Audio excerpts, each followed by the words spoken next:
राम राम वंदना करो, राम राम राम राम राम राम राम राम।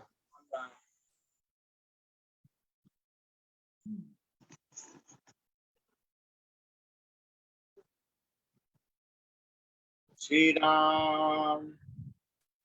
गुरुर ब्रह्मा गुरुर विष्णु गुरुर्देवो महेश्वरा, गुरु साक्षात् परब्रह्म तस्मै श्री गुरुवे नमः। Ram Ram to all sadhaks joining this session. We are at Transcendental Knowledge, that is Sankhya Yoga, Chapter 2, verse 2.58. In the previous session, the last verse was that Ya sarvatra nabhisneha tat tat prapya shubha subham navinandati naveshti tasya pragya pratisthita.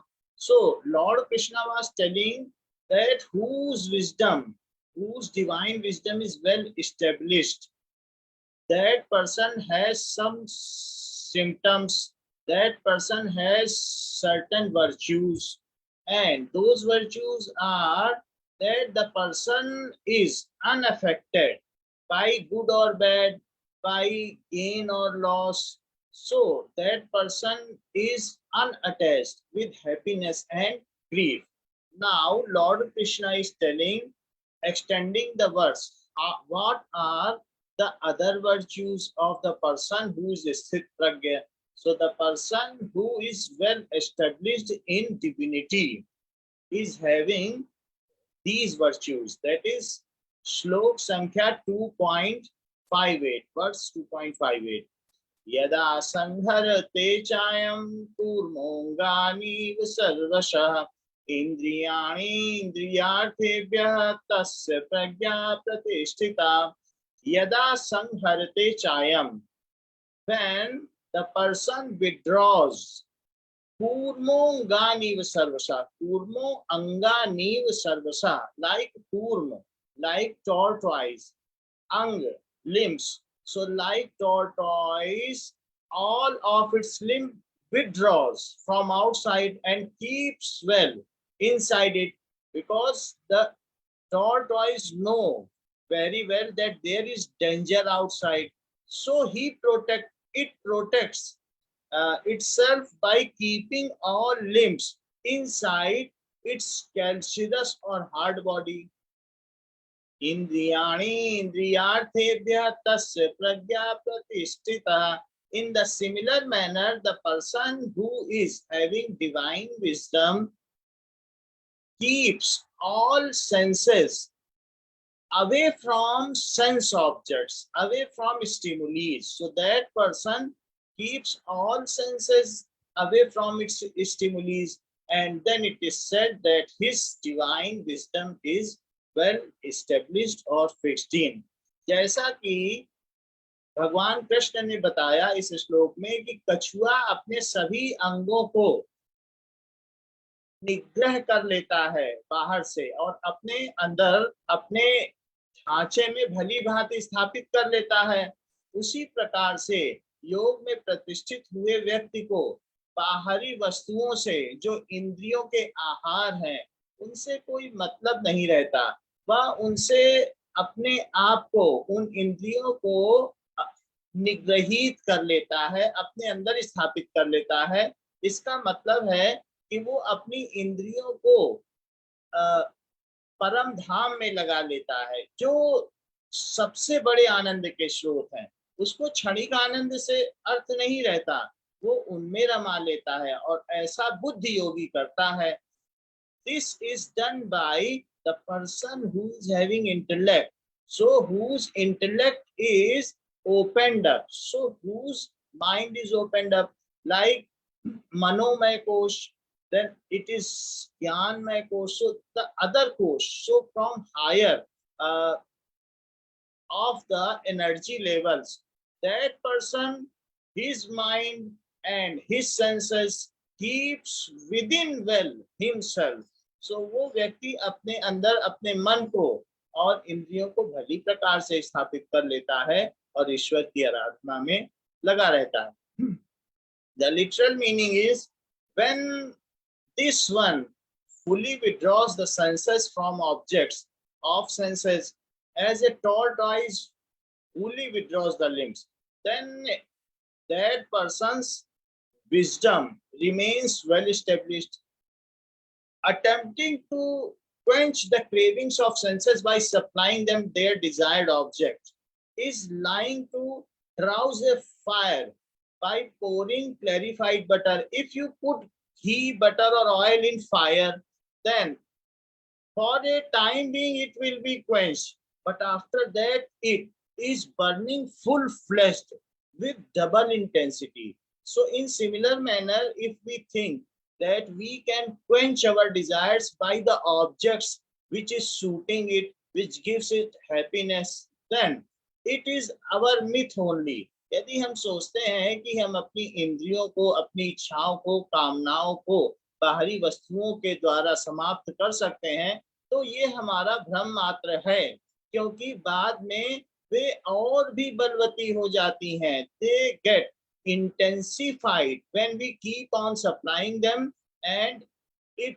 this kind of fire ultimately perishes us, और अंत में ये हमारा ही विनाश कर देती हैं. So we have to, in this buddhi yog, by our intellect which is given by God, हमें अपने बुद्धि योग के द्वारा इन बाहरी वस्तुओं का जितना उचित है, जितना हमारे लिए उपयोगी है, उतना तो उपयोग करना चाहिए, लेकिन आनंद के लिए इनका उपयोग करना साधक के लिए उचित नहीं होगा.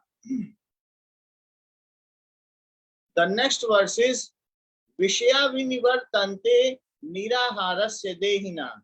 विषया विनिवर्तन्ते निराहारस्य देहिना. रसवर्जं रसोप्यस्य परं दृष्ट्वा निवर्तते. So verse is 2.59. That is विषया विनिवर्तन्ते. When we restrain ourselves, when we withdraw ourselves from the object of senses, that is our senses are linked with external objects, but we withdraw it ourselves. Otherwise we control that we have not to see this, that we have not to taste it, we have not to hear it, we have not to touch it, all kinds of pleasures. So when we restrain ourselves from these kinds of pleasures, then rasva niraharasya dehina. So we are the embodied person, keep ourselves nirahari, that we do not enjoy these things, that is the external objects and the happiness associated with it. If a person tries to do it, then rasvarjam rasopyasya param drashtva nivartate, then also the taste, that is the anxiety for tasting them, remains. Though we have temporarily kept ourselves away from it, like a person who is deceased, keeping away from all these happiness of senses, because that person knows that if that person takes any of the happiness, then it will be having adverse effect. जैसे एक बीमार व्यक्ति अपने आप को बाहरी वस्तुओं से और उनके आनंद से कुछ समय के लिए तो निग्रहित कर लेता है, लेकिन पुनः अपने स्वास्थ्य लाभ की प्राप्ति पर उनमें वैसे ही रम जाता है जैसे पहले रमा हुआ था. तो हम थोड़े समय के लिए तो अपने आप को विषयों से निग्रह कर सकते हैं, लेकिन उनके प्रति जो हमारा रस है वो रह जाता है. विषयों के निग्रह से, विषयों के छोड़ देने से भी रस रह जाता है. रसवर्जम रसोप्यस्य परम दृष्ट्वा निवर्तते. However, when we realize the supreme, param drishtva, so seeing the supreme, realizing the supreme, that kind of taste for these physical world, taste or the happiness related to physical world is also ultimately ceases off. That means it is no more. So the person who has alliterated self to the surrendered himself to the God, that person now ceases to have any interest to these worldly objects. जिसको परमानंद की प्राप्ति हो गई है या जिसने परमानंद में अपने आप को रमा लिया है, उसको इन क्षणिक आनंदों से फिर कोई लेना देना नहीं रह जाता। जैसे एक बाढ़ में डूबे हुए नगर को में रहने वाले मेढक को जलाश एक कुएं से कोई लेना देना नहीं है, क्योंकि चारों तरफ बाढ़ का पानी है। सो उसी प्रकार से जो व्यक्ति परमानंद में रमा हुआ है, उसको फिर उस कुएं से क्या लेना देना।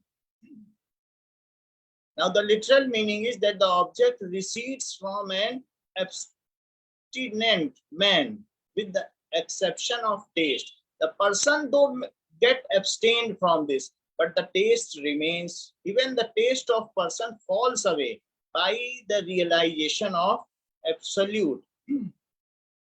So the similar is that the desire is associated with mind. हमारी इच्छाएं हमारे मन से बंधी हुई हैं। मन जो है वो इंद्रियों के ज्यादा करीब है, जबकि बुद्धि काफी ऊपर है। बुद्धि चाहे तो इन दोनों को नियंत्रित कर सकती है, लेकिन जो इंद्रियां हैं वो मन को तो बलात् अपनी ओर खींच ही लेती हैं। ये इंद्रियों का स्तर है। इंद्रियाणि पराण्याहु इंद्रियेभ्यः परम मना मन सस्तु परा बुद्धे यो बुद्धे परतस्थ सा। इस शरीर से श्रेष्ठ इंद्रियां हैं, इंद्रियों से श्रेष्ठ मन है, और मन से श्रेष्ठ बुद्धि है, और बुद्धि से श्रेष्ठ आत्मा है। तो इस तरीके से ये स्तर बने हुए हैं। Now so our desire, these desires are associated with senses. They blow our mind also towards them. So our mind is also indulged in fulfilling the happiness of our senses. And temporarily, if we desert ourselves, ultimately withdraw ourselves from those senses, then also that kind of attraction does not go away for a long time. It again rebound back, and we go to those happiness, worldly happiness, in full-fledged manner with more intensity. Now,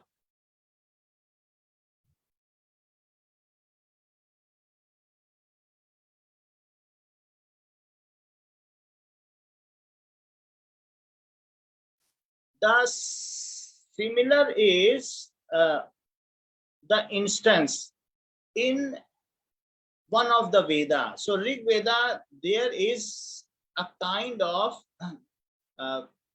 ancient story. So एक कथा दी गई है वेद में कि एक सौरभी नाम का बहुत बड़ा मुनि रहता था, जो पानी में भी अपने आप को ध्यान मग्न कर लेता था, और वो बहुत बड़ा मुनि था। उसके सूत्रों को सौरभी सूत्र कहा जाता है। एक बार उसने मछलियों को मेटिंग करते समय संभोग क्रिया में रत रहते हुए देख लिया। तो वो बहुत बूढ़ा योगी था, तो उसमें भी ऐसी इच्छा जाग गई। तो फिर वो वहां पर रहने वाले, जो वहां राज्य था मानधाता, वहां के राजा थे, उनके पास गया। उनकी 50 पुत्रियां थी। तो उसने कहा कि हमें आपकी एक पुत्री का हाथ चाहिए। 50 पुत्रियां बहुत सुंदर थी। तो राजा अब यहाँ चिंता में पड़ गया। वो जानता था कि सौरभी तो बहुत बड़ा ऋषि है, हम इसे कैसे मना कर दें, और अगर मैं अपनी किसी पुत्री का हाथ इस बूढ़े को देता हूँ तो उसका जीवन बर्बाद हो जाएगा।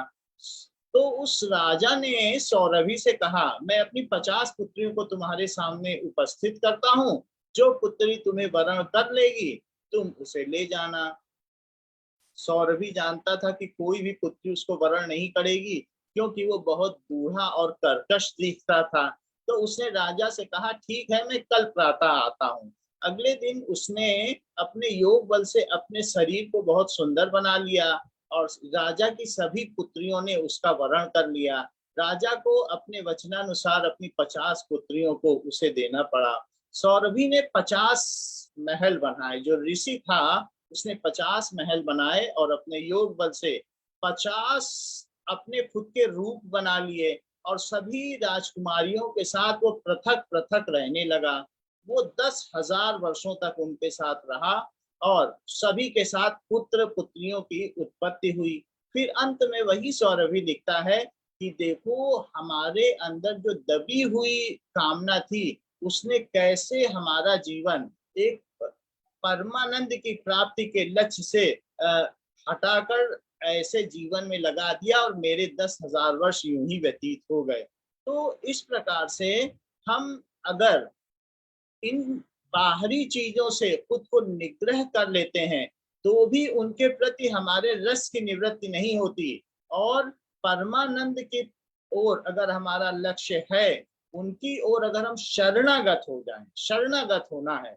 जैसे जो धान धुरी के आसपास हो जाते हैं तो वो चक्की में पिसने से बच जाते हैं और जो बाहर भागते हैं वो पिस जाते हैं। इसी प्रकार से चक्की में हमें धुरी की ओर भागना चाहिए, ना कि बाहर की ओर। तो बाहरी वस्तुओं से अपने को निग्रह करके पूरी तरीके से अगर मन बाहर की ओर जाए भी तो प्रभु के शरणागत होने की ही हमें कामना करनी चाहिए। नाउ नेक्स्ट वर्स इज 2.60 यततो ह्यपि कौन्तेय पुरुषस्य विपश्चिता इंद्रियाणि प्रमाथीनि हरन्ति प्रसभं मना। यततो ह्यपि कौन्तेय, while practicing self control, yatatah hi api kaunteya, when we are practicing self control, in most of the cases most of the person meditating are thinking that we should be self controlled, we should not see this, we should not see that, like in Prajapati Brahma, like one of the sansthan as in which the same thing is practiced, that we should not see this, we should keep away from this. So but these are temporary things, we cannot keep for a more time away from these. Like कछुआ अपने अंगों को बहुत देर तक अंदर सिकोड़े नहीं रख सकता, कभी ना कभी उन्हें फिर बाहर लाना पड़ेगा और फिर वो पकड़ा जाएगा। So in the similar manner, for a much period of time we cannot keep our senses away from their food, away from their attachments. So yatato hyapi kaunteya purushasya vipashita, a person who has endured the discrimination, who has attained so much power to discriminate what is wrong and what is right, and manage to keep himself away from these foods, these stimuli, these attachment or these worldly entertainment for a period of time, for a time being, so that person manages to keep himself or herself away from it. Indriyani pramathini, but our indriyani, our senses are so turbulent because their primary nature is turbulency only. They cannot be kept static. These are having a tendency to go away. These are having a tendency to go outside. So we cannot change their nature. So if we are doing this, keeping them tightly bound, then we are working against nature and against that person who has made this nature, Parampita. So we should not try all these things. It will all go in vain. यदि हम अपनी इंद्रियों को उनके रसों से निग्रहित करने की कोशिश करते हैं तो ये नहीं किया जा सकता बहुत समय तक, क्योंकि उनकी प्रवृत्ति उनमें रत रहने की है, वो प्रमथनकारी है, वो टर्बुलेंट है, वो उथल पुथल मचाने वाली है, उनकी स्वाभाविक प्रवृत्ति है। तो हमें अपना समय इनमें व्यतीत या व्यर्थ नहीं करना चाहिए कि उनको निग्रहित कर लें। इंद्रियाणि प्रमाथीनि हरन्ति प्रसभं मना, they forcibly ultimate capture our mind and say, come with me and fulfill my desire. So how can we control them? What we should do? We should go and surrender ourselves to Mayapati, the person, the Lord who has made all these. So if we surrender the axis of that Chakti, so if we surrender ourselves to that God, then we are well saved, and ultimately these are of no use for us. दुनिया में हूँ, दुनिया का तलबगार नहीं हूँ, और बाजार से गुजरा हूँ पर खरीदार नहीं हूँ. So that person has no more attachment or no more any kind of giving and taking from these worldly things when has surrendered to feet of God. The literal meaning of this: for O son of Kunti, the turbulent organ violently snatch away the mind of intelligent person, even while he is striving diligently. Though we are giving much effort, then also these turbulent senses, ये प्रमथनकारी इंद्रियां हमको बलात् उनकी ओर ले जाएंगी, और हमारा जीवन सिर्फ लड़ने लड़ने में व्यर्थ हो जाएगा. जब दो मुंजियों में हो खटपट, तो अपने बचने की फिक्र कर झटपट. हमको अपनी ऊर्जा का ठीक प्रकार से मैनेजमेंट करना है. हमको इस प्रकार से व्यर्थ नहीं करना है लड़ाई झगड़े में. हमको इसे प्रभु के चरणों में लगा देना है, क्योंकि वही मायापति है और उसके ही सब अधीन है. तो जब हम उसके अधीन हो जाएंगे, तो ये सभी इंद्रियां, उनके रस, ये अपने आप उसकी ओर लग जाएंगे, क्योंकि माया स्वयं भी प्रभु के अधीन. The senses are like wild horses that have been newly harnessed. They are impetuous and reckless, and disciplining themselves in important battle that sadhak have to fight within themselves. ये ऐसे नए घोड़ों की तरह हैं कि जिनको अभी अभी बांधा गया है. इस प्रकार से यदि हम इंद्रियों को उनके रसों से निग्रहित करते हैं, तो साधक अपने ही भीतर एक लड़ाई लड़ने लगता है और उससे उसकी ही हानि हो जाती है. So for those who desire of spiritual growth should carefully strive to tame the indulgent senses which are colored with lust and greed. So our senses are, हमारी इंद्रियां इनके प्रति भोग विलास की इच्छा से लिप्त हैं, and else there is a power of sabotage and derailing of the spiritual process. अगर हम इनकी मानेंगे, तो हम अपने जो आध्यात्मिक पथ से ही विचलित हो जाएंगे, और ये हमारा ही सैबोटेज कर लेंगी. सो हमारे ऊपर ही कब्जा कर लेंगे. So what we have to do? So we have to take the shelter of God, so that we are going in proper direction. Tani sarvani sanyamya. So verse is 2.61. Tani sarvani sanyamya yukta asit matpara vasehi yasendriyani tasya pragya pratisthita. So what we have to do, the person who is meditating, who is going to spiritual path, Tani sarvani sanyamya. So we have sarvani, all these organs, all these senses, sanyamya. So we have not to fulfill their desire. We have not to feed them oil. We have not to feed oil to fire. हमें चिता में अग्नि नहीं डालनी चाहिए. यदि इंद्रियां अधिक मांगती हैं, तो जितना पर्याप्त है, जितना हमारे जीवन रक्षा के लिए पर्याप्त है, उससे ज्यादा नहीं देना चाहिए, क्योंकि उनका अंत नहीं है, उनकी कामनाओं का अंत नहीं है. These are demons desire. ये राक्षसी प्रवृत्ति की कामनाएं होती हैं. सो तानि सर्वाणि संयम्य युक्त आसीत मत्परा.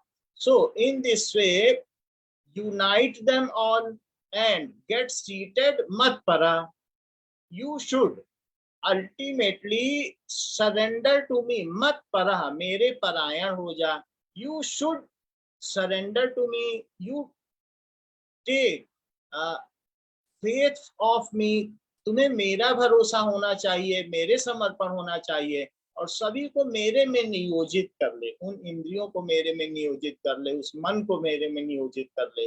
So वशे हि यस्येन्द्रियाणि तस्य प्रज्ञा प्रतिष्ठिता. The person whose divine wisdom is well established, the one symptom is that वशे हि यस्येन्द्रियाणि, that person's all senses are in his control. So the person, it does not mean that the person who is controlling, that person is divinely established. The person who is divinely established, जो प्रभु के चरणों में प्रतिष्ठित है, उसकी इंद्रियां स्वतः ही उसके अधीन हैं, उनको बाहर की चीजों से कोई मतलब ही नहीं है. इसका विपरीत अर्थ नहीं निकालना चाहिए कि जिसने अपनी इंद्रियों को वशीभूत कर लिया है वह स्थित प्रज्ञ है. इसका सही अर्थ यह है कि जो स्थित प्रज्ञ है, जो प्रभु के चरणों में समर्पित है, इंद्रियां स्वतः ही उसके अधीन हैं, उनको फिर बाहर से कुछ और नहीं चाहिए. आत्मन्येवात्मना तुष्टा, वह आत्मा से ही आत्मा में संतुष्ट रहता है. So the literal meaning is controlling all of them. One should remain concentrated on me. So initially we have to do this. Initially we have to control them and get seated, meditate, chant Ram Nam mantra, and do all this. So when we start it, that after some time, the grace of God ultimately pouring in us, and then slowly these senses will ultimately surrender in the feet of God, and you will win the fight without any battle. और इस प्रकार से हम बिना किसी युद्ध लड़े ही इस प्रकार के फाइट को, जो हमारे अंदर एक प्रकार का अंदर में चलता रहता है, द्वंद्व चलता रहता है कि इनको निग्रहित करें, कि इनको जाने दें, वो सब हम युद्ध जीत लेंगे और वो सतह ही मायापति गुणातीत प्रभु के चरणों में अपने आप को समर्पित कर देंगे.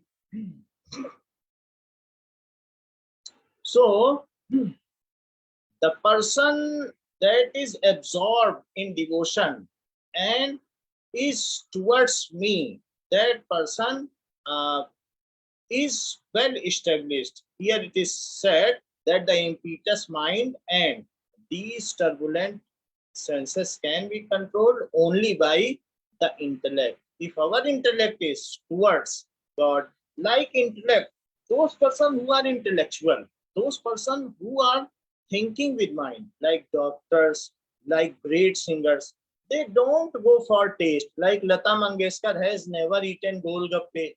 Why? Because that person is well controlled by intellect. The person who is intellectual, so who is at this level, so that person knows what to do, what not to do for the health of myself, or for some aesthetic means, that is for that is surrendering to God. That person is never going for these wasteless and otherwise these ephemeral happiness. वो इस क्षण भंगुर सुखों में जाता ही नहीं है जो अपने बुद्धि में स्थित है. Doctors are never standing in front of golgappe and chaat shops. तो डॉक्टर हो या बड़े बड़े कवि कवियत्री हो, उन्होंने कभी चाट, गोलगप्पे या इमली ये सब नहीं खाया. तो वो कैसे अपने आप को नियंत्रित करते हैं? क्योंकि बुद्धि इन सब से ऊपर है और वो इन छोटे स्तर की चीजों को भली भांति अपने नियंत्रण में ले सकती है. तो हम मायापति तो सबसे ऊपर है, इन बुद्धि से ऊपर आत्मा है और आत्मा से ऊपर परमात्मा है. तो जिसने परमात्मा की शरण ले ली है, तो हमारे सभी यंत्र और हमारी आत्मा, उसको संभालने वाला परमात्मा ही हो जाता है. Now my beloved sister Pooja Jaiswal recite bhajan for us.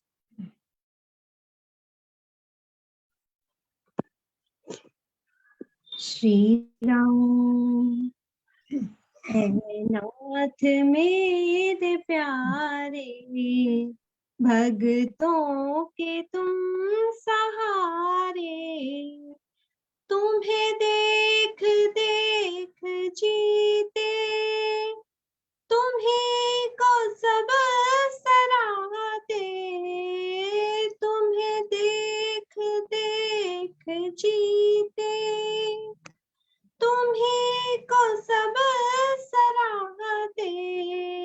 ऐ नाथ मेरे प्यारे, भक्तों के तुम सहारे। तुम्हें देख देख जीते, तुम्हें को सब सराहते। गुणगान तेरा शीतल, सभी गा के सुख है पाते। गुणगान तेरा शीतल, सभी गा के सुख है पाते। ऐ नाथ मेरे प्यारे, भक्तों के तुम सहारे। ऐ नाथ मेरे प्यारे, भक्तों के तुम सहारे। धरा हो के तुझ से रोशन, तेरी चमक बिखेरे। धरा हो के तुझ से रोशन, तेरी चमक बिखेरे। तेरे जलवों के फसाने, हर लब ही गुनगुनाए। तेरे जलवों के फसाने, हर लब ही गुनगुनाए। ऐ नाथ मेरे प्यारे, भक्तों के तुम सहारे। ऐ नाथ मेरे प्यारे, भक्तों के तुम सहारे। जब हूँ शरण में तेरी, किस बात की कमी है। जब हूँ शरण में तेरी, किस बात की कमी है। तुझे पाके ओ भगवन, कुछ जान बची नहीं है। तुझे पाके ओ भगवन, कुछ जान बची नहीं है। ऐ नाथ मेरे प्यारे, भक्तों के तुम सहारे। ऐ नाथ मेरे प्यारे, भक्तों के तुम सहारे। तेरे होने का इशारा, मेरे नाथ हो कहीं भी। तेरे होने का इशारा, मेरे नाथ हो कहीं भी। सिर अंजलि पे लेके, सिर अंजलि पे लेके, तेरा दास भी वही है। सिर अंजलि पे लेके, तेरा दास भी वही है। ऐ नाथ मेरे प्यारे, भक्तों के तुम सहारे। ऐ नाथ मेरे प्यारे, भक्तों के तुम सहारे। श्री राम। श्री राम। सर्वे भवन्तु सुखिनः, सर्वे सन्तु निरामया, सर्वे भद्राणि पश्यन्तु मा कश्चित् दुःखात् भवेत्। न तोऽहं कामये राज्यं न स्वर्गं न पुनर्भवम्। कामये स्वप्नानां प्राणिनामार्थनाशनम्। त्वदिष्टं भवतु गोविन्द, त्वदिष्टं भवतु गोविन्द। न त्वदिष्टं न त्वदिष्टं, पाहि मां रक्ष मां रक्ष मां। तेरी इच्छा को सब तेरी शरण में, अपने चरणों की भक्ति। श्री राम। राम राम। राम पूजा राम बहुत राम राम की तुम्हारे बेटा राम राम बहुत मोनिका का बेटा। हाँ, पूजा भजन बहुत अच्छा गाया राम बेटा। राम बहुत वंदना। राम राम राम राम राम राम सब। राम राम राम पूजा। राम राम दीदी राम राम राम सबको राम राम। वंदना राम राम बेटा। राम राम बेटा। राम राम। छोटू सो रहे। और सब बढ़िया। अपनी मम्मी के पास है। राम राम आप सभी का सत्संग में आने के लिए धन्यवाद। इसी के साथ सत्र का समापन करते हैं। राम राम। राम राम राम। राम राम। सब